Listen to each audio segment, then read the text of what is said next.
वंदन અમારા કોટી કોટી વંદન। તો ખાલી જાણ કરવા માટે કે આજે જે આપણે બધા એકત્રિત થયા છીએ, ભેગા થયા છીએ, એ ગીતા કર્મયોગ માર્ચના ભાગરૂપે આપણે અહીંયા ભેગા થયા છીએ। ઉપસ્થિત શ્રી રામકૃષ્ણ ગોસ્વામીજી, તો સૌથી પહેલા એમને આપણે ખૂબ તારીફ કરીએ। હું આપણા હોનરેબલ વાઇસ ચાન્સલર ગોસ્વામી સાહેબનું સ્વાગત કરું।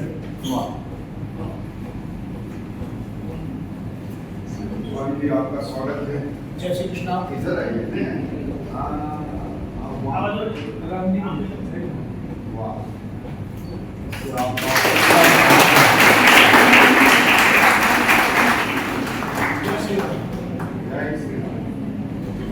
Thank you sir. तो आज तक वो ऑनरेबल आज के दिन हमारे साथ विराजमान रामकृष्ण गोस्वामी जी ये यात्रा कर्मयोग मार्च के नाम से 10 साल से हमारे साथ जुड़े हुए हैं।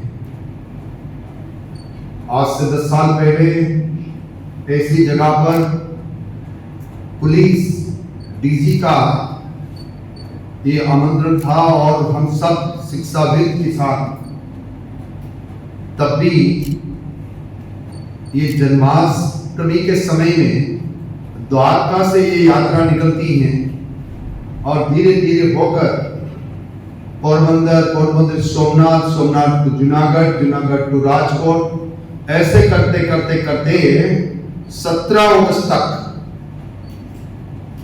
जो जन्माष्टमी का समय है वो समय तक एक साथ हर यूनिवर्सिटी में युवाओं को, गांव के प्रबुद्ध लोगों को, नगरजनों को, सबको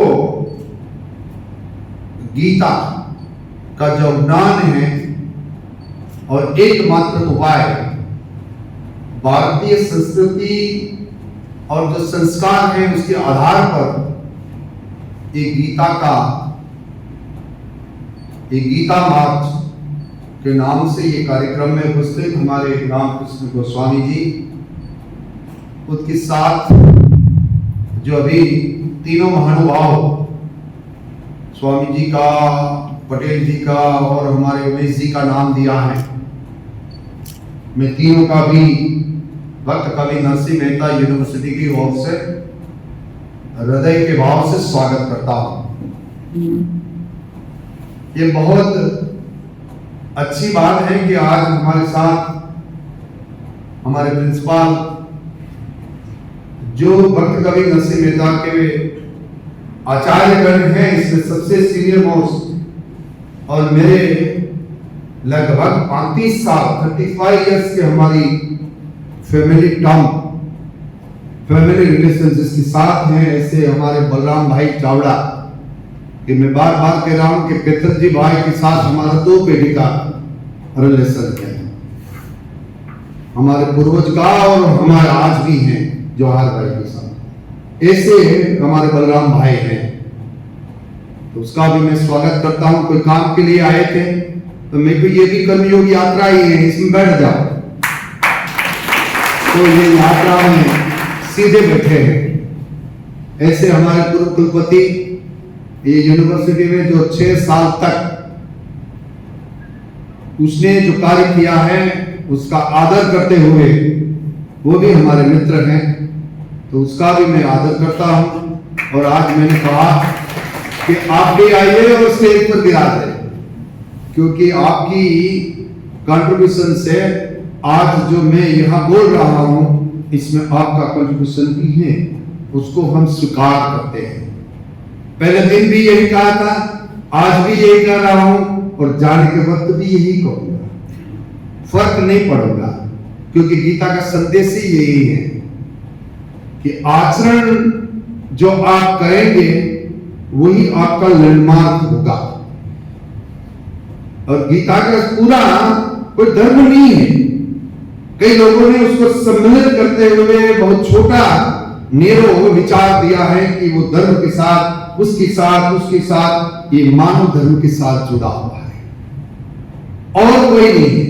इसमें कहा है, आत्मा की बात बताई है, शरीर की बात बताई है। शरीर और आत्मा क्या अलग है, उसकी विभावना ठीक से कहीं शास्त्र में रखी है तो गीता में रखी है। और हम सारे शब्दों का कभी मायाजाल भी लगाते हैं, देह और देही, शरीर और शरीरी, है ना। ये सब हम सारे ब्रह्म पैदा करते हैं। गांव का खेडूत जब कुछ भी डालता है जमीन में तो कहता है कि हरि की जो इच्छा होगी वही होगा। तो मेरे लिए तो ये सबसे ज्ञानी ये मेरा खेडूत है, वो सबसे गीता का ज्ञान ज्यादा उसके पास है। दूसरे लोगों जो हम हैं पढ़े लिखे, हम तो क्या भ्रम पैदा कर सकते हैं बुद्धि के कारण, और हमारी बुद्धि कल्याण के लिए यूज होती है तो अच्छी है। अब मैं आपको यही कहना चाहता हूं कि एक की ओर शरीर की सारी इंद्रियां हैं, जिसको आप ज्ञानेंद्रिय और कर्मेंद्रिय के नाम से बुलाते हैं। दूसरी ओर बुद्धि है, और इसके बीच में हमारा मन है। मन पर सवार जो इंद्रियां हो जाती है तो वो सुख भोग की इच्छा करती है। और सुख भोग कैसा? संयोग जन्य सुख भोग। मैं पद पर हूं तो ये पद का सुख, मैं वीसी हूं तो वीसी का सुख, दूसरों पर प्रभाव पाड़ने का सुख, दूसरों को दबाने का सुख। ये सारे सुख की जो व्याख्या है, संयोग जन्य खड़े हुए सुख को आदमी एंजॉय करना लग जाता है, तब ये इंद्रियों का सुख ले रहा है, वो बांधने वाला है। मैं यहां जितने भी बैठे हैं इन लोगों को यह कह रहा हूं, जब आप ये सीट पर बैठते हैं तब बांधने वाला का काम कम करिए, मुक्त होने का काम करिए। और मुक्त तभी हो सकते हैं कि आप में दुर्भाव नहीं होना चाहिए। जब आदमी में दुर्भाव पैदा हो जाता है, ये मेरा और अलग दूसरे का, तब महाभारत के अंदर गीता का पहला श्लोक है, धृतराष्ट्र उवाच। धृतराष्ट्र उवाच यही कहता है कि मेरे पुत्र और पांडु के पुत्र ये कुरुक्षेत्र में धर्म के नाम से जो लड़ाई लड़ रहे, क्या कर रहे हैं मुझे बताइए। उसका मतलब हुआ कि मेरे और मेरे भाई के पुत्र, राज्य आश्रय में सारे पुत्र थे। जब पांडु राजा थे तब सारे थे, बाद में भी सारे राज्य आश्रित थे, अलग नहीं थे। लेकिन उसने कहा कि ये युद्ध चल रहा है कुरुक्षेत्र में, मेरे और पांडु के पुत्र क्या कर रहे हैं मुझे संजय बता। और युद्ध के कई दिन चले गए। उसके बाद संजय को एक दृष्टि थी, आप और हमको भी संजय की दृष्टि हो सकती है, ये गलत नहीं है जरा भी इसमें। आज फोन में कोई आपको याद करता है अमेरिका में आपके फ्रेंड को, और उसकी सुबह सुबह में रेट याद करे और नहीं आ जाए, ये उसका प्रतीक है। जो भाव से आप याद करेंगे वो भाव प्रकट हो जाएगा। ये जगत भाव जगत है। तो मैं आप सबको ये कहना चाहता हूं कि जिसके पास गीता का ज्ञान है, ज्ञान का मतलब है समझ और विवेक। अब ज्ञान की व्याख्या भी अलग अलग है। समझ जो आप में है कि ये करना चाहिए नहीं करना चाहिए, ये जन कल्याण के लिए है या मेरे कल्याण के लिए है, ये विचार दोनों के डिफरेंस आपको समझना पड़ेगा, उसको हम समझ लेते हैं। तो दूसरा है विवेक। विवेक का मतलब ये नहीं कि चापलूसी करो हर दिन जाकर, वो विवेक की बात नहीं कर रहा हूं, वो विवेक दूसरा है जो विकास जैसा है। मैं विवेक की बात कर रहा हूं, ये विवेक की बात कर रहा हूं कि ये हमारे जो कर्तव्य है मनुष्य का, हमारी ड्यूटी है, इसमें हम कैसे ठीक से काम करें। दूसरों को पांव खींचकर वो भी नहीं आगे बढ़े, मैं भी नहीं बढ़ूं, ये विवेक नहीं है, अविवेक है। और मैंने कभी तक बहुत तक लोगों को देखा है कि मेरा कुछ भी नुकसान हो जाए लेकिन वो आगे नहीं करना चाहिए। ये कुछ भी हो जाए लेकिन वो आगे नहीं करना चाहिए, इसके लिए वो नुकसान भी सहन करता है। मैं ये विवेक की बात कर रहा हूं कि ये समझ और विवेक जिसमें है वो ज्ञानी है। बाकी हम सब बोलने वाले हैं वो अभ्यास हैं। अभ्यास करके आप बोल सकते हैं अच्छा, लेकिन जो आपका आचरण नहीं है, अंदर दुर्भाव है, आचरण ठीक नहीं हो सकता। और जिसका आचरण ठीक नहीं है उसकी गति भी ठीक नहीं है, और जिसकी गति ठीक नहीं है उसकी बुद्धि कैसे ठीक हो सकती है। गीता यही कहते हैं कि सबके कल्याण में मेरा कल्याण है, मैं अकेला नहीं। और इसलिए निर्भय वही हो सकता है कि जिसमें निर्लय भाव से कर्म कर कर ईश्वर को समर्पित कर देता है, वो निर्लय भाव से रहकर निष्काम हो जाता है। निष्काम की स्थिति भारतीय ज्ञान परंपरा में है। अपना काम करे, कर्तव्य करे और ईश्वर पर छोड़ दे। अपने हाथ में क्या है? अपने हाथ में प्रयास है, जिसको हम वर्क कहते हैं, कर्म कहते हैं, एफर्ट कहते हैं, एक्शन कहते हैं, जो भी भाषा हम बोले, लेकिन वो भाषा प्रयास करने का अधिकार आपका है, परिणाम लेने का अधिकार आप में नहीं है। अब देखो कि गोविंदपुरी यूनिवर्सिटी पिछले साल में हमने बनाई, पूरा प्रयास किया, लोकार्पण हमने किया, तब मैं यहां आया और हमारे हरि भाई ने लोकार्पण कर दिया। अच्छी बात है। आपका भाव क्या होना चाहिए? शुद्ध भाव। कोई भी करे, हमारे हाथ में क्या है? प्रयास। मान लो यहां भी हमारे चेतन भाई ने 6 साल और हमारे नियामी साहब ने 3 साल जो भी मोटिवेट किया है, और कल ये लोकार्पण होगा। लोकार्पण कोई और करेगा, लेकिन उसका जस मैं तो किसको देता हूं? जो हमारे पूर्वज हैं, कुलपति, उसने जो काम किया है उसको हम ये समर्पित करते हैं। मैं खुद लेना नहीं चाहता हूं, इसलिए नहीं लेना चाहता हूं कि मेरा मतदान तो अभी आप लोगों के साथ होकर यह हम सम्मिलित करेंगे, लेकिन जिसने ये संसार में काम किया है, कर्म किया है, उसका जस उसको ही देना चाहिए। अदरवाइज वो भी बड़ा पाप है। और मेरी पाप और पुण्य की थियरी यह है कि दूसरे के कल्याण के लिए हम काम करें, किसी को पीड़ा न दे। और ये यूनिवर्सिटी चलाने में जब जब कोई नीचे आएगा, अड़चन आएगा, तो हमें क्या, जो पानी का प्रवाह जाता है, इसमें कोई कचरा आ जाता है तो हमें उसको साफ करना पड़ता है। वो साफ करने की बात आती है, तब मैं उसको धर्म नहीं मानता हूं, उसको मैं अधर्म नहीं मानता हूं। धर्म की बात है तो मैं एक आपको एग्जाम्पल देकर, गीता का ये ही युद्ध चल रहा था और कर्ण और अर्जुन की लड़ाई सीमा पर थी, और कृष्ण को भी ऐसा लग रहा था कि कर्ण आज हरा देगा। ऐसी स्थिति निर्माण हो गई, तब उसका जो रथ का पहिया है वो थोड़ा उसके पर अटैक किया, तब वो टूटा। तो नीचे वो रिपेयर करने के लिए गए, तब अर्जुन खड़ा रह गया और उसने कहा कि एक क्षत्रिय दूसरे क्षत्रिय बिना हथियार उसके ऊपर वार नहीं करता, ये कोड ऑफ कंडक्ट था। और आज ही के पृथ्वीराज चौहान ने 17 बार मोहम्मद गोरी को छोड़ा था बिना हथियार पेश करके। इसलिए छोड़ा था कि युद्ध में जब दोनों के साथ सामने सामने नहीं होता तब तक नहीं करते थे। ये मनुष्य जीवन का कोड ऑफ कंडक्ट था। महाभारत में भी यही कंडक्ट था कि एक के साथ एक लड़ेगा, एक के साथ 1000 ही लड़ेंगे। अब देखो कि अभिमन्यु जब लड़ रहा था तब सारे लोगों ने एक साथ मिलकर, गदा है वो ऊपर मारने नहीं चाहिए, नीचे ही मारे, उसका एक जगह है उससे नीचे ही मारे। लेकिन अभिमन्यु को ये सारे लोगों ने एक साथ कर धर्म का आचरण छोड़कर अधर्म करके उसको मार दिया। तभी कृष्ण ने यही बताया, गीता का संदेश यही है कि धर्म की बात हम कहां करें? जहां धर्म का आचरण हो। जहां धर्म का आचरण नहीं होता है, वह धर्म की बात नहीं हो, जो भी करना पड़े वो करना चाहिए। और इसके लिए मैं कहता हूं यह धर्म नहीं है। मान लो गलत कर दिया, अर्जुन को यही कहा कृष्ण ने, उठाओ बाण लगाओ उसके ऊपर, तो उसने कहा कि मैं ऐसा नहीं करूंगा। तब उसने कहा कि अभिमानी में क्या होगा। तब ये संदेश मिलता है कि आचरण कहां करना चाहिए।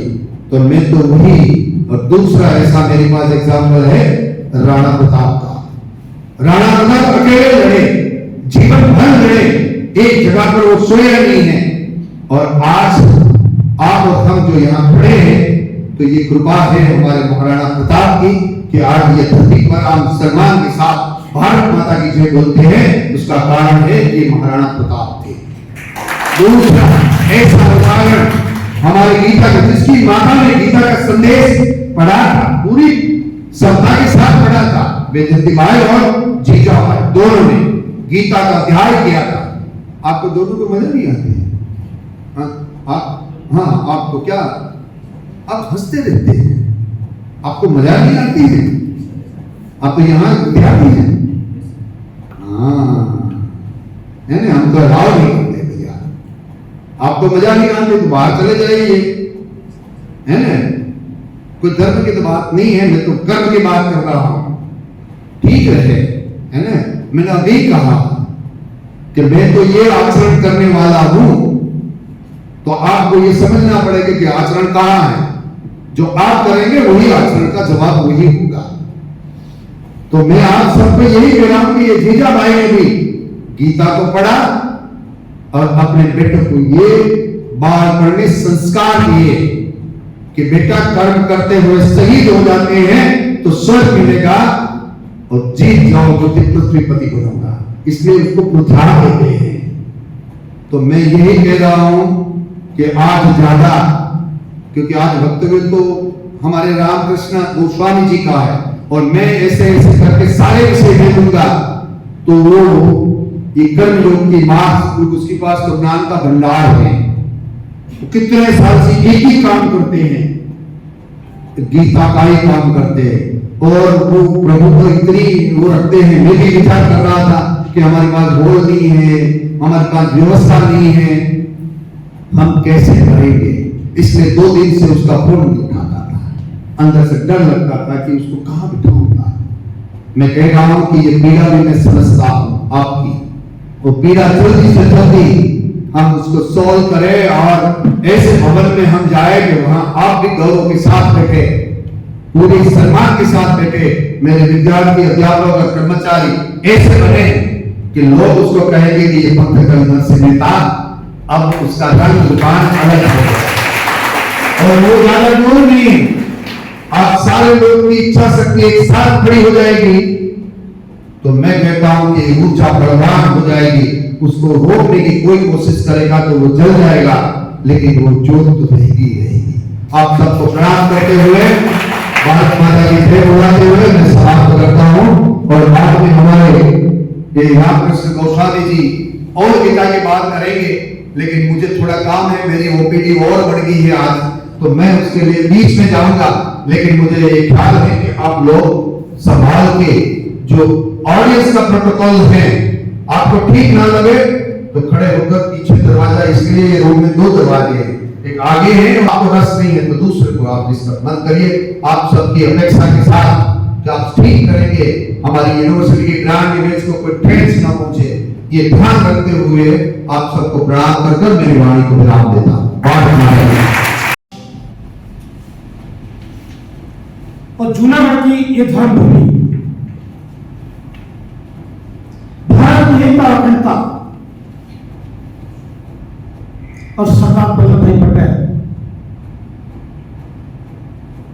जैसा कि कुलपति महोदय ने कहा कि महाराणा प्रताप स्वतंत्रता और स्वाभिमान के महानायक थे, तो वल्लभ भाई पटेल भारत की एकता अखंडता नहीं, भारत की सुरक्षा नीति के भी महानायक थे। और उन्होंने भारतीय लोक प्रशासन, इंडियन एडमिनिस्ट्रेशन सर्विस को जो नीति सूत्र दिया, जो सिद्धांत दिया, आप में से कोई बताएगा वो क्या है? मैं से शुरुआत करते हैं, सरदार पटेल तो बताएगा आईएएस का नीति सूत्र क्या है, सिद्धांत क्या है, आधार क्या है? किसी को याद है? कोई हाँ बोली, कोशिश की किसी, अभ्यास अंदर कीजिए, याद नहीं होगा, प्रयास तो करना पड़ेगा।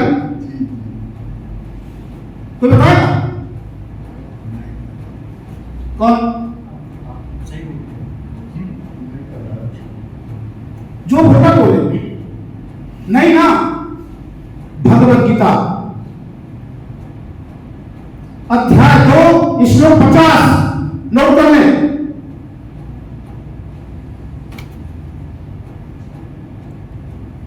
योग कर्मसु कौशलम, ये आयुष के लोगों में ये शिक्षक और विद्यार्थियों को बहुत अच्छी तरह से समझने की आवश्यकता है। और कम से कम विश्वविद्यालय के शिक्षक और विद्यार्थी के लिए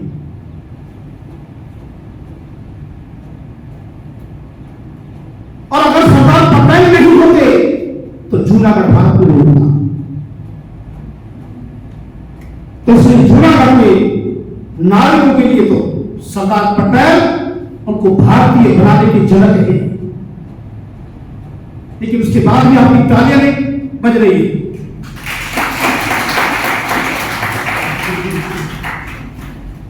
लेकिन पटेल के फोटो पर माला क्यों चढ़ा देंगे? उनकी जल्दी बना लेंगे। पटेल नहीं होते तो जूनागढ़ भारत में नहीं होता, और भारत नहीं होते। और गीता नहीं होती तो सरदार पटेल नहीं होते।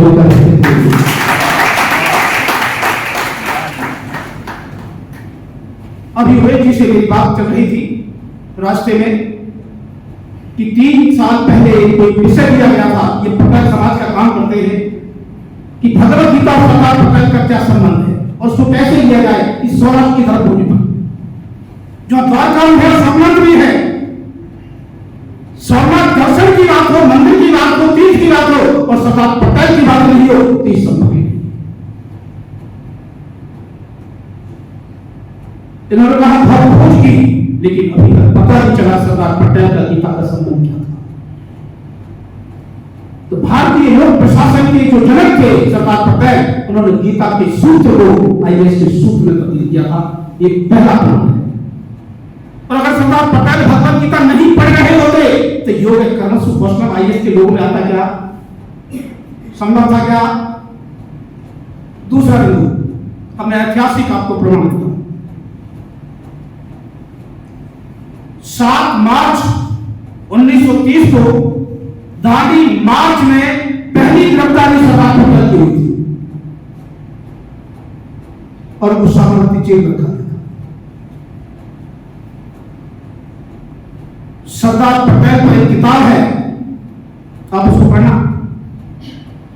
हिंदी में सरदार वल्लभ पटेल पहले गुजराती में लिखी गई थी, अब वो हिंदी में भी आ चुकी है। हम लोगों ने पोरबंदर से साबरमती की यात्रा निकाली थी, जैसा चौहान साहब ने बताया कि चलता रहता है गीता मार्च, और उसका नाम भी गीता मार्च था। और गांधी जयंती में निकाली थी 2010 में।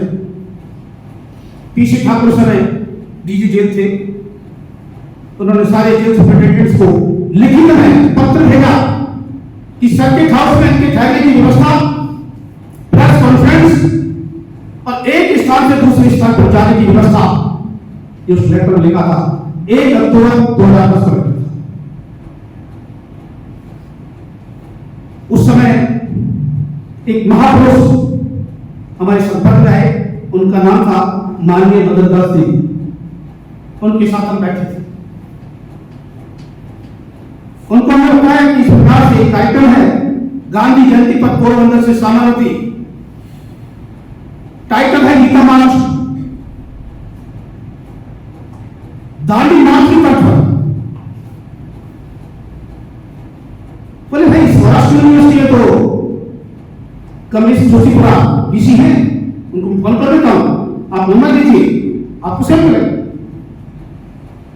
उन्होंने फोन किया, मैंने बात पर चर्चा की और एनएसएस डिपार्टमेंट के जेल बना जो हेड थे उनको लगा दिया और एनएसएस के सारे टीचर्स पोरबंदर से साबरमती और स्टूडेंट सबसे पहले जेल में जाते हैं, नया तो फिर किसी कॉलेज में जाते हैं। मां गांधी गीता पर चर्चा होती है और जितना मीडिया कवरेज आया, गांधी से करोड़ों रुपए लगाने के बाद वो मूवमेंट 2010 राजकोट में एक अकेला अखबार निकलता है, उसके हेड हैं किरीट भाई जनाता कमलेश घोष एक बार उनसे मिलने, उनसे मुलाकात होती है, जीवन बनाना साथ होते। मिस्टर किरीट भाई जनाता कहते हैं घोषाली आपने सरदार पटेल को पढ़ाया क्या? ऐसा कोर्स नहीं, कहां से पढ़े? तो उन्होंने पहली बार वो किताब का जो रेफरेंस किया था कि सरदार वल्लभ भाई पटेल, वो मेरे को दी थी। और आप विश्वास नहीं करोगे, जिससे वो किताब मिली उसी रात पूरी किताब में पढ़ता था और आपको सारे नहीं सुना। उसी में एक विचार आता है और उसी किताब में मेरे को जानकारी मिली कि सरदार पटेल सामान्य जेल में प्रतिदिन भगवत गीता पढ़ते थे। पूरी ऐतिहासिक जानकारी आपको दे, तो दिमाग में आया कि सोमनाथ और साबरमती जेल और सरदार पटेल और गीता, इनको कनेक्ट करना होगा। उसी समय महसाना से रहने वाले एक आईएएस अधिकारी थे एस एन पटेल, वो सब ह्यूमन राइट्स सचिव थे और डीजीपी जेल में थे साबरमती जी। तो उनसे चर्चा होती है तो कहते हैं गोस्वामी मेरा छोटा भाई ह्यूमन राइट्स में जॉइंट सेक्रेटरी है, आप उससे मिलना और ये सारा विचार रखना। उनसे मिले तो उन्होंने कहा कि सचिव साहब से आप बात करो, आपको पूरा सहयोग। ऐसा पटेल से मांगते हैं तो कहते हैं गोस्वामी गुजरात में इस प्रकार का चिंतन आज तक हुआ ही नहीं, मैं क्या कर सकता हूं? मैं किसा हम क्यों नहीं साबरमती से और सोमनाथ तक एक 9 दिवसीय यात्रा सरदार पटेल की पुण्यतिथि पर निकाले और आप साबरमती जेल भी आइए और सोमनाथ भी आइए। उन्होंने स्वीकार किया, एक पत्र लिखा, वो पत्र आज भी हमारे पास है, सौराष्ट्र यूनिवर्सिटी के ऋषि को, और वो साबरमती जेल आए और सोमनाथ भी आए यात्रा के समापन। ये इतिहास है 2011 में। 15 में चौहान साहब जुड़ते हैं, उस समय हम लोगों ने पोरबंदर से दिल्ली तक का एक गीता पाठ निकाला था, राष्ट्रीय सुरक्षा महायज्ञ, पहली मुलाकात थी। इनसे 10 मिनट चर्चा होगी ऑफिस में और एक सुझाव देती, वो टाइटल आ रहा कि विश्वविद्यालय की विश्व सुरक्षा शांति में भूमिका, विश्वविद्यालय की विश्व सुरक्षा शांति में भूमिका और भगवत गीता। बहुत बड़ा होता है इनका सभागार जो सौराष्ट्र यूनिवर्सिटी और विशेष रेखा उसमें संयोजक के रूप में चौहान लगाया था, वो ऐतिहासिक कार्यक्रम था। और उसके बाद ह्यूमन राइट्स डे पर हम लोगों ने 2016 में कार्यक्रम किया, उसमें जस्टिस रवि आर त्रिपाठी जो लॉ काउंसिल के मेंबर थे, ह्यूमन राइट्स के चेयरमैन भी रहे थे, वो कार्यक्रम मुख्य अतिथि। जब प्रधानमंत्री निशंक करने योजना लॉन्च होती है 2 सितंबर 2020 और उत्तर प्रदेश के एक प्रमुख सचिव 9 के आईएएस अधिकारी एल वेंकटेश्वर लू, उनको पूरी भगवत गीता संस्कृत में कंठस्थ किया था सबसे शुरू। ऐसा आगे मैंने कभी देखा, मेरे को तो नहीं मिला। जबकि एम विठल मिले थे जो गुजरात कैडर थे और जब वो सीबीसी थे 2001 में दिल्ली गई, उनसे मुलाकात होती है और उनको तिहाड़ जेल ले जाना गीता जयंती के दिन, गीता जयंती के दिन 2001। इस इतिहास को रखना बहुत जरूरी है और उसे पूरे अभियान के अंतर्गत फिर निर्णय होता है चौहान साहब के द्वारा और यहाँ जो पीसी थे ह्यूमन राइट डेवलपर कि 20 शिक्षक इस यूनिवर्सिटी के और 20 शिक्षक सौराष्ट्र यूनिवर्सिटी के 40 शिक्षकों का एक 3 दिवसीय कार्यक्रम विवेकानंद जयंती पर रखा जाए, शिक्षक चेतना विकास से। उसका उद्घाटन चौहान साहब ने उस समय किया था 2017। अब ये यात्रा जो चल रही है द्वारका से संभल, अब अब मैं इस पर संभल की न्यूज समाचार आपने अखबार और टीवी पे देखा होगा 1-1.5 साल से। वहां जो शिव और हनुमान मंदिर मिला है, जो धर्मकूट मिल रहे हैं, जैसा कि बताया कि वो बहुत बड़ी धर्म नगरी है भारत की पौराणिक, और आने वाले विष्णु अवतार कल की अवतार नहीं होने वाले। उनके जिला कलेक्टर मिस्टर राजेंद्र प्रसाद पैंसिया, वो राजस्थान नागौर के रहने वाले हैं। 2020 से उनसे संपर्क है, तो उसी समय हम लोगों ने एक योजना बनाई जब एल वेंकटेश्वर लू ने कहा कि गोस्वामी जी एक पीएम की मिशन कर्मयोगी योजना लॉन्च हुई है 2 सितंबर को, और उसका लक्ष्य है लोक सेवकों को कर्मयोगी बनाना। तो लोक सेवक का मतलब है जो लोक सेवा की व्यवस्था में जुड़ा है, चाहे वो शिक्षक है, चाहे वो आईएएस है, आईपीएस है, अधिकारी है, कर्मचारी है, कोई फर्क नहीं पड़ता, चाहे न्यायाधीश है या क्लर्क है या चपरासी है, सब लोक सेवक। इनको कर्मयोगी बनाना, और इसका लक्ष्य है, उद्देश्य है कि उनकी कुशलता, क्षमता, सतर्कता, ईमानदारी और कर्मठता और सेवा भाव में विकास करना। तो सरदार वल्लभ भाई पटेल जयंती पर 145वीं जयंती थी, त्रिवेदी जी बैठे इस यूनिवर्सिटी में वेबिनार होती क्योंकि कोरोना चल रहा था। जस्टिस रवि त्रिपाठी जो ह्यूमन राइट चेयरमैन उस समय, वो मुख्य अतिथि होते हैं। एल वेंकटेश्वर विशिष्ट अतिथि होते हैं। डीसी साहब की अध्यक्षता में कार्यक्रम होता है, न मुख्य होता है। मैंने स्पष्ट कहा, वो रिकॉर्ड मौजूद हो, कि प्रधानमंत्री मिशन कर्मयोगी योजना भगवत गीता के कर्मयोग विज्ञान बिना सफल नहीं हो सकती। पीएमओ को इसलिए भगवत गीता कर्मयोग विज्ञान को आत्मसात करना चाहिए और यूनिवर्सिटियों के अंदर शिक्षकों के बीच में, विद्यार्थियों के बीच में लोक संवाद का कार्यक्रम चलना चाहिए। कार्यक्रम चलते हैं, लेकिन यूपी का एक आईएएस अधिकारी वेंकटेश्वर को कहता है कि गोस्वामी जी आप कलेक्टर को समझाइए। मैं आपको निर्देश देता हूं, ऑर्डर देता हूं, सुविधाएं प्रदान करता हूं, और वो अभियान चलता है। उसका परिणाम ये हुआ कि मिशन कर्मयोगी योजना प्रधानमंत्री की जो है उसमें उत्तर प्रदेश को पहला स्थान मिला है। और संबंध के डीएम से जो हमारी मुलाकात गुरु पूर्णिमा पर होती है, 3 दिन वृंदावन में कार्यक्रम था, 9, 10, 11 विषय था चौहान साहब ब्रज धर्म संसद, ब्रज धर्म संसद। पूरा गुजरात जिस पर ठाकुर मानता है द्वारकाधीश, तो बात लीला भूमि पहुंची है। 84 को उसकी यात्रा करने की आप देखेंगे, और ये उसी का आदेश है, आपके ठाकुर भगवान श्री कृष्ण का द्वारकाधीश। किसको है? राजवंशों को। कब दिया था? 5161 साल पहले। तो मैंने डीएम राजेंद्र पैंसिया साहब को बोला, मेरे साथ वृंदावन आइए, अच्छा रहेगा। बोले पहले संभाल आइए फिर वृंदावन। हमने प्रोग्राम बनाया, 20 जुलाई को हम लोग संभल पहुंचते हैं। 21 तारीख को पूरे कलेक्टर सभागार में 100-150 से अधिकारियों के कार्यक्रम रखते हैं। 1.5 घंटे का कार्यक्रम होता है।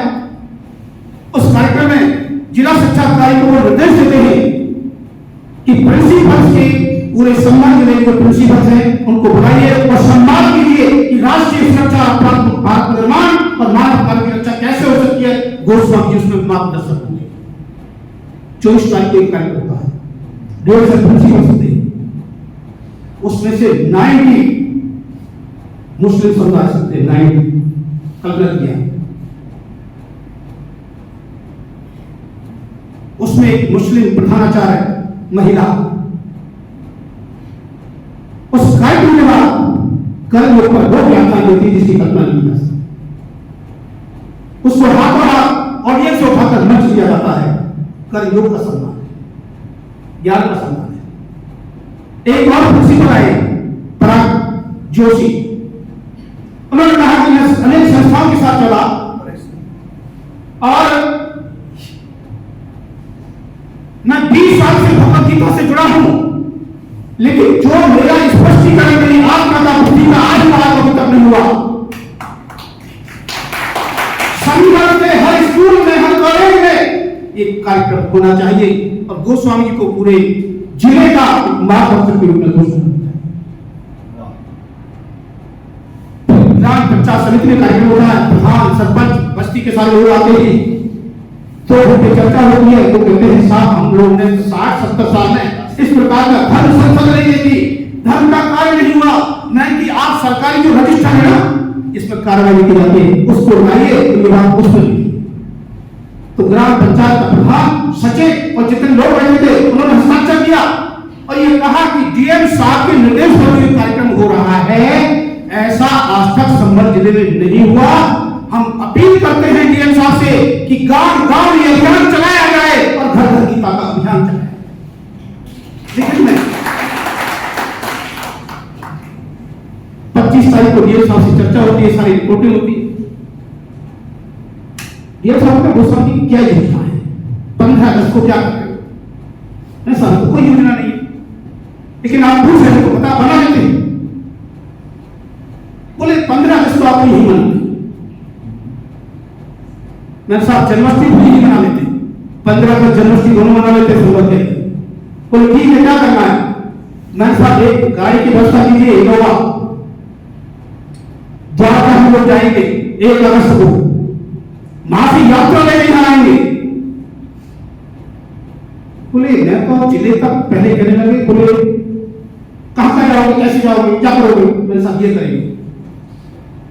उन्होंने सीधा ऑर्डर दिया कि गोस्वामी द्वारा की व्यवस्था की जाए, संभल से गाड़ी चल रही है 20 तारीख से। इनोवा कृष्णा नहीं लाई, सफेद को मेरा ही रथ, कृष्ण रथ, गीता रथ, और 14 तारीख को इस संबंध में पहुंचेगा वृंदावन के बाद। आप नेट देखिए, खोज कीजिए, अनुसंधान कीजिए, आपका काम ही यही है।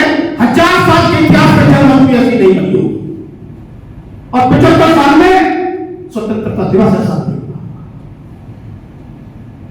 मैं चुनौती देता हूं, अगर कोई हो तो कोई बताए। अब मैं गीता पढ़ता हूं। 4 साल ने कहा कि धर्म पुस्तक नहीं है, ये सत्य नहीं है, ये धर्म पुस्तक है, पूरी तरह धर्म पुस्तक है। लेकिन धर्म क्या है? उस सनातन और सार्वभौम धर्म है, और धर्म की आत्मा है न्याय। आज सारा संकट देश और विश्व में यह हो रहा है कि हम धर्म को परिभाषित नहीं कर पा रहे हैं, धर्म पर मंथन चिंतन नहीं हो रहा है, सम्मान नहीं हो रहा है, खाली अपनी अपनी दुकान खुली हुई है। इसलिए मानव विश्व राष्ट्र का कल्याण नहीं हो रहा है। और मैं आप में से किसी भी व्यक्ति को इस प्रश्न पर, इस बिंदु पर, इस तथ्य पर, सत्य पर लाना चाहूंगा कि अगर कोई भी ना बैठा हुआ व्यक्ति ये कह दे कि सब अन्याय धर्म हो सकता है, अन्याय धर्म हो सकता है, कोई मानता है क्या? मानता है क्या अन्याय धर्म हो सकता है?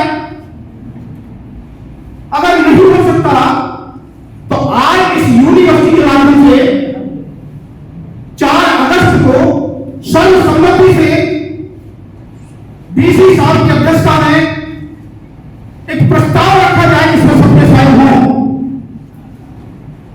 कि सनातन सार्वभौम जो धर्म है वो न्याय की पूरी व्यवस्था स्थापना है, सर्वभूत हितैषिता उसका लक्ष्य है, और कर्म योग बिना वो संभव नहीं है। और भगवान द्वारकाधीश श्री कृष्ण उस कर्म योग के आदि गुरु और भगवत गीता उस कर्म योग का विज्ञान है।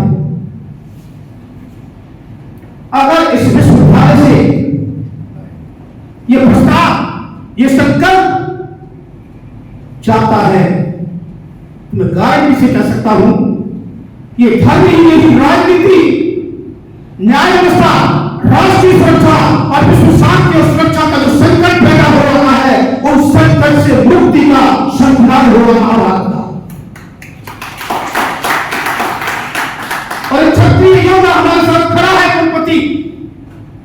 इनको पूरे देश के अंदर इस विचार को फैलाने का जिम्मा दिया जाए और युवा तक पहुंचाया जाए, संयुक्त राष्ट्र संघ को बताया जाए कि न्याय ही धर्म की आत्मा है और उसके बिना मानव अधिकार की रक्षा नहीं हो सकती। तो कोई इससे अपने निकले ये गुजरात की धरती से जाए, प्रेस कॉन्फ्रेंस हो, खुली चर्चा हो, विधायकों के साथ में, सांसदों के साथ में, पंच के साथ में, सरपंच के साथ में, स्कूल प्रिंसिपल्स के साथ में, देखना कितनी जबरदस्त जन्माष्टमी और स्वतंत्रता दिवस का आगाज होता है। जैसा कि धर्म क्षेत्र, कुरुक्षेत्र चौहान साहब ने रखा, और मैं 5 बिंदुओं पर इसका अपने हिसाब से पूर्ण आहुति देता हूं, फिर आपके साथ चर्चा भी हो, समय को देखते हुए। जब महान क्षत्रिय योद्धा द्वापर के महान धनुर्धर श्री कृष्ण का बहनोई, उसका परम मित्र, इस संबंध को भी समझना जरूरी है। युद्ध भूमि पर युद्ध की संज्ञा के बाद युद्ध को अधर्म पाप घोषित करता है और क्या करता है, और कहता है कि शत्रु मुझ शस्त्र रहित को मार भी डाले शस्त्र उठाकर तो उस मरने योग्य कल्याण। पृथ्वी की तो बात ही क्या है कि त्रिलोकी के राज्य के लिए युद्ध नहीं करूंगा, क्योंकि अधर्म पाप है, इससे उनको सुख शांति नहीं।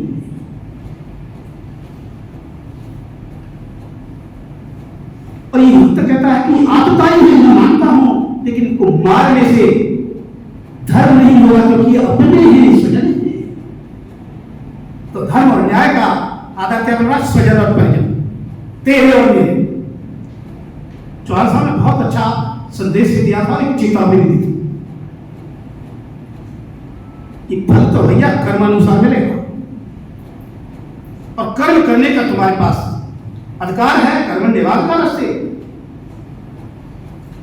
लेकिन हम लोगों ने क्या किया, विश्व और भारत के जो तथाकथित बुद्धिजीवी है, तथाकथित और राजनीति, उन्होंने फल परिणाम उसके कुछ बिंदुओं को मानवता घोषित कर दिया। ये सुरक्षा का अधिकार, आजादी का अधिकार, विकास का अधिकार, शिक्षा का अधिकार, चिकित्सा का अधिकार, न्याय का अधिकार। अरे भैया ये तो फल है, परिणाम है। लेकिन अगर व्यक्ति सत्कर्म नहीं करेगा, दुष्कर्म करेगा, आतंकवादी होगा, व्यभिचारी होगा, दुष्कर्मी होगा, तो तथाकथित अधिकारों की रक्षा हो पाएगी क्या? हो पाएगी क्या? कितने भी कानून बना ले, घोषणा कर ले, सम्मेलन कर ले, प्रतिज्ञाएं कर ले, ह्यूमन राइट्स के नाम पर पिकनिक मना ले, लेकिन अगर कर्म निवारकारस्ते मा फलेषु कदाचन के सिद्धांत को स्वीकार नहीं किया, योगेन कर्मसु कौशलम के सिद्धांत को स्वीकार नहीं किया, और सफलता के 5 तक और बता रहा हूं चौहान साहब। गीता के अध्याय 18 के श्लोक 14 में भगवान श्री कृष्ण की घोषणा है, और ये समझा है इन 5 सफलता के तथ्य, इसको आत्मसात करके 3 महीने के अंदर, केवल 3 महीने, इसका आप प्रोजेक्ट देख सकते हैं। हर हफ्ते आप इसकी समीक्षा कीजिए, मूल्यांकन कीजिए, केवल 3 महीने। वो तत्व है अध्याय 18 श्लोक 14, नंबर 1 है अधिष्ठान। अधिष्ठान का मतलब HOD, अध्यक्ष, चेयरपर्सन। 70%, 80% सफलता असफलता का दारोमदार लीडर के ऊपर बैठता है, साधन संगठन उसकी। और नंबर 1 अधिष्ठान, नंबर 2 कर्ता में उसके मैनेजमेंट सब है खाते, वो सत्वगुणी है, रजोगुणी है कि तमोगुणी है, निर्धारित करना पड़ेगा, उसके अनुसार उसकी व्यवस्था करनी पड़ेगी। बिना गुण के कर्म का अधिकार दे दिया तो कल्याण और गौरव प्राप्त नहीं होगा, लोग धिक्कारेंगे,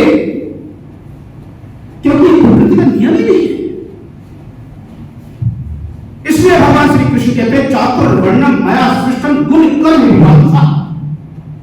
गुण के बाद कर्म का अधिकार दिया जाता है, और गुण ही व्यक्ति को कर्म का अधिकार दे दिया।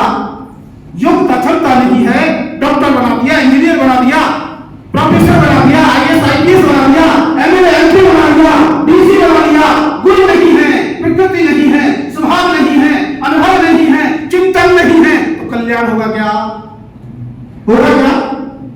आज भी आई जो ये मात्रा होगा तो सही चर्चा कर लेते एक सवाल। ये प्रकृति का नियम है। तो दूसरा कौन सा हो गया? कर्ता। तीसरा करण। करण मीन्स संसाधन, रिसोर्स। वो असफलता के लिए अपना महत्व। चौथा है प्लानिंग एंड एक्शन। प्लान करने वाले एंड ब्यूरोक्रेट्स। तो प्रशासन यही है, यूनिवर्सिटी प्रशासनिक अधिकारी को यही करना है कि जो प्रशासनिक नीतियों के व्यवस्था के विरुद्ध आचरण कर रहा है उसके साथ कौन सी नीति है? बिना साहित्य दुष्कृताओं वो 54 साल में दिया फिर वह सिफारिश देने लेके आओ काम नहीं चलेगा। कर्म ऐसी ही घोषणा उत्तर प्रदेश के एक मुख्यमंत्री ने की थी कि या तो अपराध छोड़ दो या उत्तर प्रदेश छोड़ दो, अन्यथा इस पृथ्वी को छोड़ना पड़ेगा। कौन था? और आज उत्तर प्रदेश की तकदीर देख लो,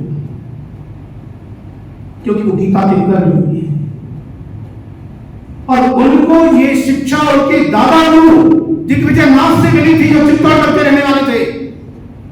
महाराणा प्रताप के अनुयायी उनके वंशज थे और उन्होंने ऐसे योग्य व्यक्ति को चुना जिसका नाम अवधनाथ था और अवधनाथ ने ऐसे शिष्य को चुना जिसका नाम योगी आदित्यनाथ था और उत्तर प्रदेश की तकदीर बदल के रख दी। खाली धर्म और राजनीति को अलग अलग मान कर चलेंगे, मानव कल्याण को अलग अलग मान कर चलेंगे, राष्ट्रीय सुरक्षा को धर्म और राजनीति से अलग करके चलेंगे तो समझ लेना कल्याण नहीं होगा। ये चेता। और भगवान श्री कृष्ण कहते हैं इसी परपेक्ष में कि कर्म आ गया, विभिन्न प्रकार की योजनाएं भी आ गई, उसके एक्शन से आगे पांचवा आधार है देव भाग्य ग्रह। भारतीय धर्म और संस्कृति के अंदर पहले स्थान पर ले लिया गया है। बहुत बड़ा भाग्य है। समय खराब है, ग्रह खराब है, काल ठीक नहीं है, ईश्वर साहित्य नहीं है। लेकिन स्वयं भगवान कृष्ण कहते हैं कि भैया पांचवें पायदान पर है, पहले अपना लीडर तो सही कर ले। और फिर वो लीडर अपने मैनेजमेंट हेल्पिंग हैंड्स को किन को रखता है? स्वजनों की दृष्टि से या गुणवत्ता की दृष्टि से? तो उत्थान पतन, गौरव अपमान का निर्धारण उसी कर्म से होता है। तो नंबर क्या हुआ सफलता के लिए? अधिष्ठान। नंबर 2 कर्तव्य मैनेजमेंट है हेल्पिंग हैंड्स। नंबर 3 रिसोर्स, करण, गीता का शब्द करण। नंबर 4 प्लानिंग इन एक्शन और नंबर 5 देव भाग्य ग्रह। और यही चीज महाभारत के खत्म होने के बाद युधिष्ठिर और भीष्म का जब सम्मान हुआ था भारत व्यवस्था के ऊपर, पितामह भीष्म कहते हैं युधिष्ठिर से कि भाई एक प्रश्न का उत्तर देना तुमको धर्मराज कहते हैं कि राजा भरा के समय तो आपके हिसाब से क्या होना चाहिए? समय। यही युधिष्ठिर ने उत्तर दिया और अनेक उदाहरण देते हैं। पितामह भीष्म कहते हैं ये सत्य नहीं है और कृष्ण हंस जाते हैं। कहते हैं जो राजा है उसको परमात्मा का प्रतिनिधि माना जाता है। मेवाड़ उदाहरण दे दीजिए, लिंगेश्वर राजा है और वहां का जो राजा व्यवस्था संभाल वो धर्मराज है। तो राजा तो वो है और जो राजा होता है समय काल उसके अधीन होता है। ईश्वर के अधीन है समय, उस समय को बदल देता है। और इसका उदाहरण जय वंश से बेहतर क्या हो सकता है? सूर्य को छिपा दिया तो समय काल और ईश्वर श्रेष्ठ नेतृत्व के द्वारा समय को बदला जा सकता है। और भारत का नेतृत्व और उत्तर प्रदेश का नेतृत्व जिन हाथों में है, इन्होंने ये बता दिया कि संविधान, ब्यूरोक्रेट्स, जुडिशरी, विपक्ष, संसाधन के होते हुए कैसे श्रेष्ठ स्टेट और राष्ट्र का निर्माण किया जा सकता है। इसलिए अब गीता के अंतिम अध्याय का अंतिम श्लोक अगर हम देखें, लेकिन उससे पहले श्री कृष्ण कहते हैं 18 अध्याय का 66वां श्लोक बड़ा महत्वपूर्ण है। हम तुच्छ संकीर्ण और स्वार्थ की मानसिकता के कारण छोटे छोटे धर्मों को अंगीकार कर लेते हैं और उसे कल्याण देते हैं, चाहे कोई जातिगत हो, चाहे कोई क्षेत्रगत हो, चाहे कोई रंग लिंग और दल विशेष के आधार पर हो, उसके कल्याण में ही धर्म नहीं है, मेरा तो वही धर्म है। लेकिन कृष्ण कहते हैं सर्वभूति तेरता, जो सबके हित के कल्याण की सोचता है धर्म नहीं है। और ऐसा मार्गदर्शक अधिष्ठाता आ जाए यूनिवर्सिटी को तो समझ लेना यत्र योगेश्वर कृष्ण यत्र पार्थो धनुर्धर तत्र श्री भृजयो भूतिल ध्रुवानीतिल मक्रम में विजय भी मिलेगी, समृद्धि मिलेगी, गौरव भी मिलेगा, पावर भी मिलेगी। इनको सज्जनों को, दुर्जनों को। अब यह कौन कहता है जिसको सफलता नहीं चाहिए, विजय नहीं चाहिए, या जिसको गरीबी चाहिए, जिसको सम्मान नहीं चाहिए, जिसको पावर नहीं चाहिए? कोई है नहीं, एक नहीं। अगर चाहिए तो अधिष्ठाता के निर्देशन में कर्मयोग की साधना करनी पड़ेगी। योग गुरु कर्माणि सन्मंत्र प्रधानंजय सिद्धे सिद्धे समोपासना प्रयोजते। तो आज इस सभा के अंदर हमारे कुलपति महोदय की अध्यक्षता में मार्गदर्शन में एक संकल्प जो मैंने बताया था, आप तैयार करें, सबके साइन हो, ईमेल हो, मोबाइल नंबर हो, कि न्याय ही धर्म की आत्मा है। और जो अपने आप को धर्माचार्य कहता है उसको बुलाते बैठे कि आप इसे सहमत नहीं है, चाहे वो गांव स्तर पर हो, शहर स्तर पर हो, जिला स्तर पर हो, प्रदेश स्तर पर हो, देश और विश्व स्तर पर हो, बुलाइए कि न्याय धर्म हो सकता है क्या? और न्याय की एक ही विधि है, वो सनातन है कि परित्राणा साधुनां, सज्जनों की रक्षा करोगी, विनाशाय दुष्कृताम्। यही न्याय का धर्म है, न्याय का।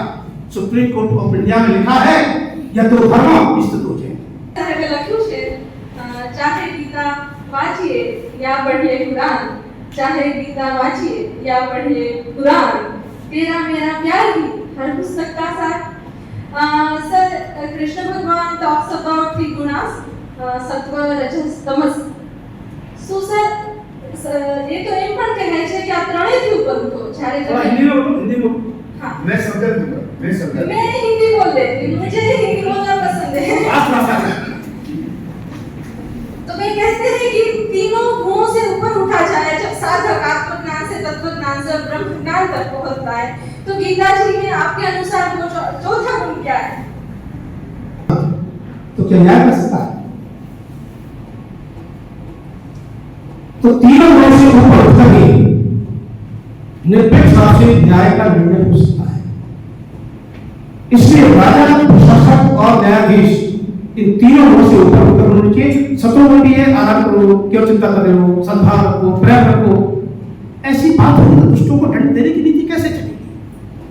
तो इसलिए भगवान कृष्ण बिल्कुल स्पष्ट कहते हैं कि जो श्रेष्ठ व्यक्ति है वो तीनों गुणों से ऊपर उठकर धर्म संस्था बनाता है, लोक कल्याण, लोक सेवा के भाव से कर्म करेगा, वही गीता का दर्शन है। और कोई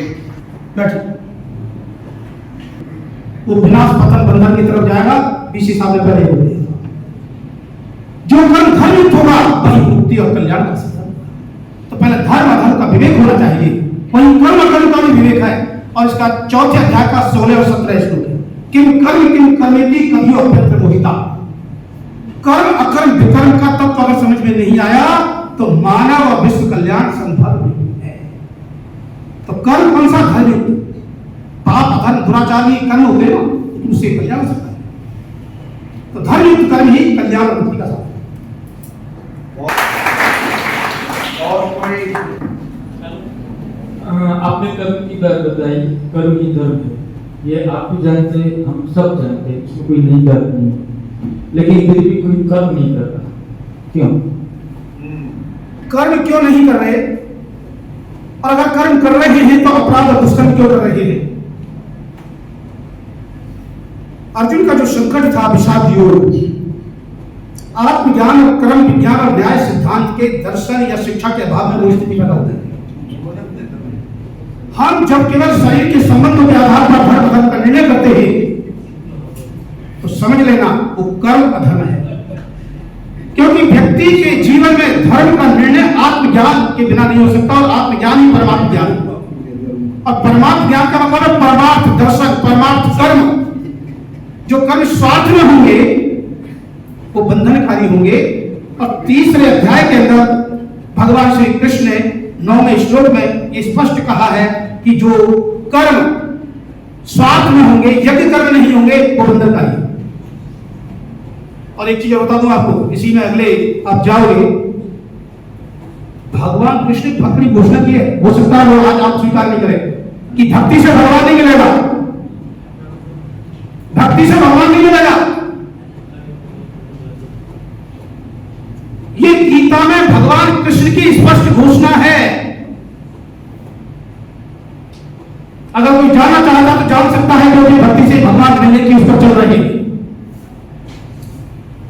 और स्वयं भगवान श्री कृष्ण द्वारकाधीश की घोषणा है कि भक्ति से भगवान नहीं मिलेगा, भक्ति से कुछ और मिलेगा, और जो उससे मिलेगा उससे भी भगवान नहीं मिलेगा, उससे कुछ और मिलेगा। और तीसरे चरण में जब चलोगे तो उससे भगवान।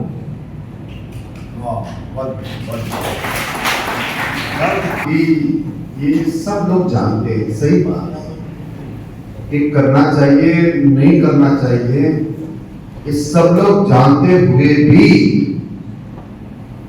तो वो नहीं कर पाते हैं। इसका कारण क्या है जो मेरी समझ में आया है, ये यही है कि जो हमारा वातावरण बन रहा है, मैं ले लो यूनिवर्सिटी का ही देख लो, हम दूर कहीं और ना जाए तो हमारा जो इंटरनल एक्सटर्नल जो वेरिएबल्स बनते हैं वो हमारा गुणों को प्रभावित करता है। जो बेन का प्रश्न था,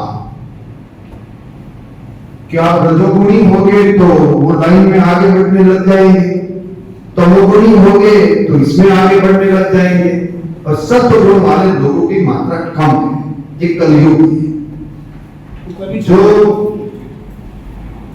जो द्वापर सतयुग और कलयुग, इसमें अलग अलग विभावना भारतीय ज्ञान परंपरा में है।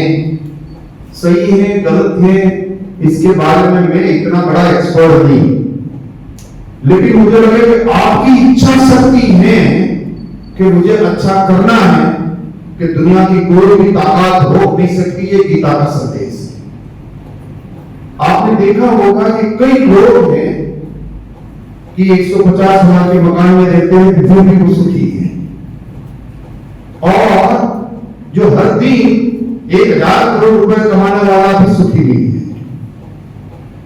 अब उसके कहे कि उसकी कारण क्या है? कारण उसका दृढ़ संकल्प अंदर का है कि आप किस तरफ से गुण प्रवाहित करते हैं। मनुष्य का जन्म जो भी धर्म जाति विस्तार जहां भी मिला है वो श्रेष्ठ है। सारे एनिमल्स जितने हम भी एनिमल्स हैं, हम खड़े रहने लग गए इसलिए थोड़े हम अलग हैं, और भाषा जो वाणी और विवेक दोनों हमारे पास है। बाकी के प्राणी के पास विवेक है, वाणी नहीं है। अब जाड़ काटते हैं तो उसको क्या महसूस होता है? आपने कभी महसूस नहीं किया है?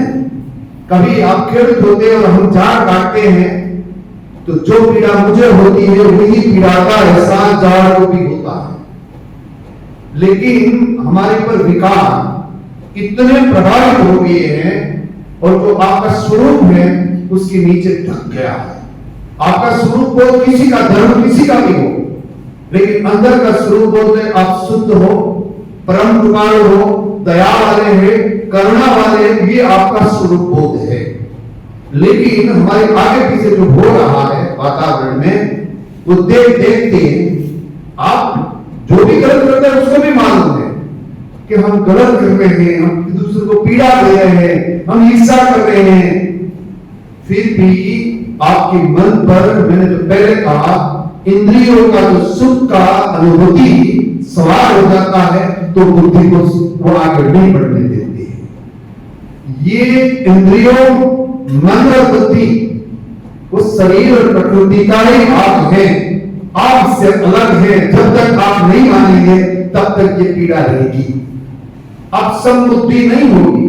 आपने देखा होगा कि आप श्वास ले रहे हैं, निकाल रहे हैं, उसकी अनुभूति नहीं है आप, लेकिन आप एक बार ऑब्जर्व करिए शांत होकर अकेले कि जब अपान वायु लेते हैं तो उसकी मात्रा लेने की और निकलने की मात्रा दोनों अलग है, और दोनों अलग है। उसका मतलब है कि आपका मन शांत नहीं है, सम नहीं है और बुद्धि पूर्वक विचार नहीं कर रहा है। आप योग अभ्यास से, हमारे शास्त्र कह रहे हैं कि आप धीरे धीरे अभ्यास करिए। श्वास एक नाक से लीजिए, नासिका से, दाहिनी नासिका से अपान वायु लीजिए, धीरे धीरे उसको छोड़िए। लंबे अभ्यास के बाद दोनों एक हो जाते हैं। फिर आपको यह अनुभूति नहीं रहती है कि श्वास अंदर जा रही है, गला को टच हो रही है, बाहर हो रही है, वो शून्यता हो जाती है, तब आप ध्यान में लग जाते हैं। और ध्यान में जब लगने के बाद जो भी आपको विचार आएगा, उस सद्भावना का आएगा, वो आपका स्वरूप का आएगा, फिर विकार आपके पर सवार नहीं हो सकता है। ये मेरी मान्यता है और मैं यही करता हूं कि आपको आए तो कभी मैं गुस्सा भी करता हूं, कभी अंदर डांटता भी हूं, तो मैं व्यवस्था स्थापन करने के लिए, यूनिवर्सिटी का कल्याण करने के लिए ये कर रहा हूं। मैं अपने स्वार्थ के लिए कुछ भी नहीं करता हूं, मैं परमार्थ के लिए करता हूं, और परमार्थ एक दूसरा कुछ भी नहीं, एक जगत। इसलिए कई शास्त्र हमारे लिए जगत, जीव और परमात्मा, ये तीनों एक ही लाइन पर है। तीनों कोई अपवित्र नहीं है, आप में से एक भी अपवित्र नहीं है। जो अपवित्र है वो आसुरी संपदा है। वो आसुरी संपदा का अभ्यास करते करते देवी संपदा की ओर आगे बढ़ जाएगा आदमी, तो अंदर से एक विचार आएगा, मैं ठीक कर रहा हूं। उठते समय भी आप प्रज्वलित होकर उठेंगे, मेरा काम कल्याण का है, मेरा काम दूसरा नहीं है। और आपके सामने मैं भी 1 महीने 10-12 दिन से काम कर रहा हूं।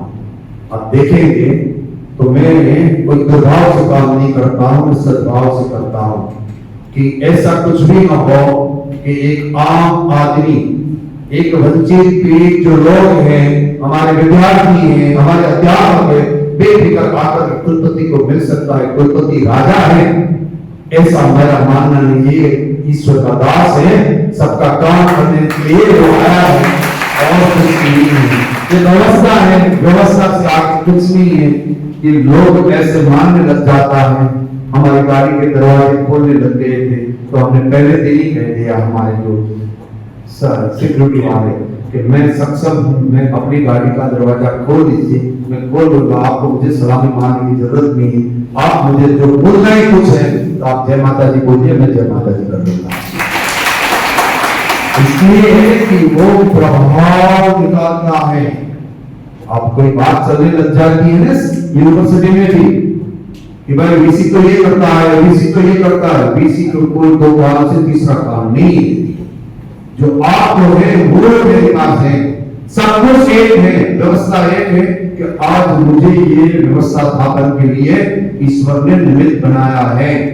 वो निमित्त बनकर हम आप सबका कल्याण के लिए, समाज का कल्याण के लिए सर्व को साथ लेकर, योग का मतलब यही है, सबको साथ लेकर लक्ष्य की ओर सारी यूनिवर्सिटी को ले जाना।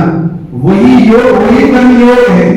और पहले पूछा कर्म योग बड़ा है या धर्म बड़ा? कर्म जिसका बड़ा है उसका धर्म बड़ा ही होता रहेगा, इससे आगे कोई भी नहीं। और आपको मैं ये कहते हुए बताते हुए पहला कर्म योग करना ईश्वर ने सूर्यदेव को दिया है, आज भी वो मान रहा है। सुबह उठना, शाम को अस्त होना, ये पहला सूर्यदेव को कहा है। उसके बाद कई लोगों को कहा, ऐसा नहीं अर्जुन अकेले को कहा, हर जगह पर उसने कहा है।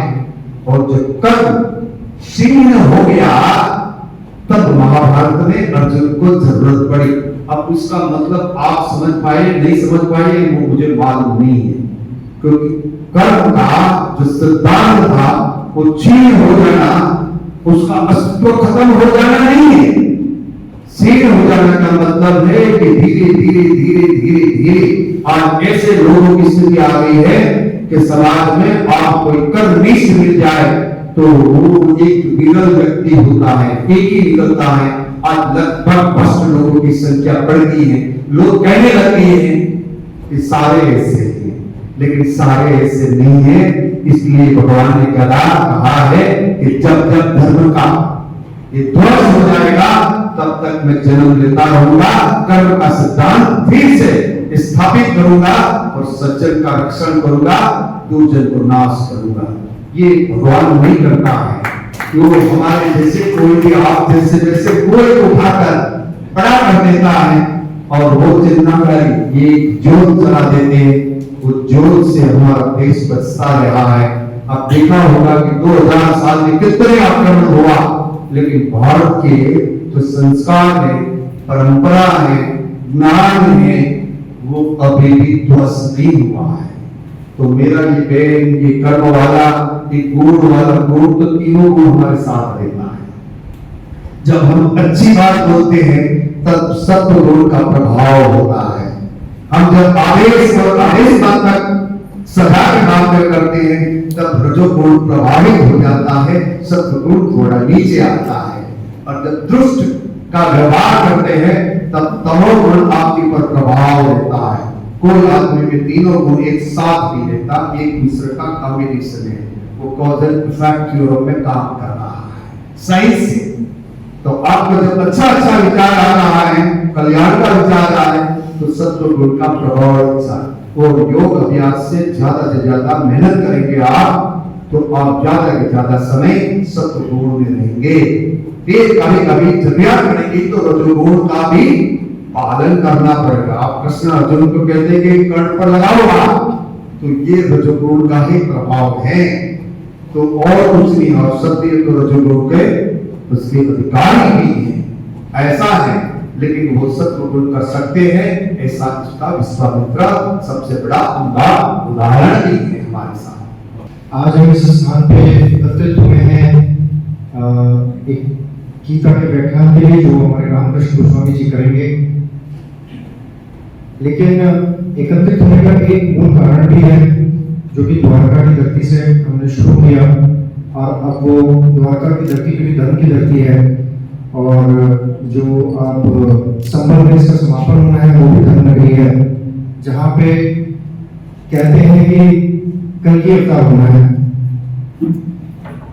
मुख्य उद्देश्य इस कार्यक्रम का, गीता मार्च का, ये है कि जो भगवान श्री कृष्ण के जीवन का लक्ष्य था, धर्म की स्थापना, धर्म संस्थापनार्थ है वो आए हुए थे, वही समझ आप लोगों के अंदर पैदा करना कि पहले आप धर्म को समझ लें कि धर्म है क्या। भगवत गीता धर्म की पुस्तक है, और यह मानव मात्र को एक सनातन, सार्वभौम और वैश्विक परिभाषा देती है कि धर्म है क्या।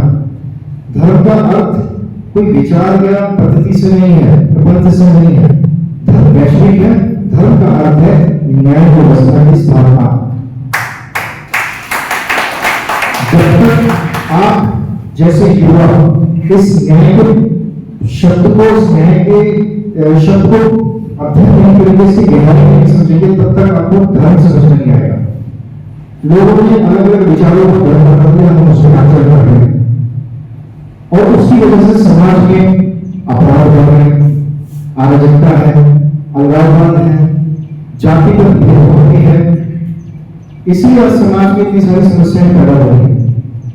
लेकिन जिस महाराणा प्रताप के सर ने बात करी, उस महाराणा प्रताप को एक चीज पता थी कि धर्म का अर्थ है न्याय, और उन्होंने न्याय के सिद्धांत के आधार पर ही कभी भी अपना स्वाभिमान नहीं खोया, नतमस्तक कहीं भी नहीं हुए, झुके कहीं भी नहीं, और आखिरी सांस तक वो संघर्ष करते हुए अपने भूमि, अपने अस्तित्व की रक्षा करते हुए उन्होंने समस्त मानव जाति को एक संदेश दिया कि मैं जिस तरीके से इस धर्म संस्थापनार्थ है लड़ रहा हूं, तुम भी इसी तरीके से लड़ना, तभी मैं अपने प्राण छोड़ूंगा। इस तरीके के वचन देकर वो हमसे अपना शरीर उन्होंने त्यागा।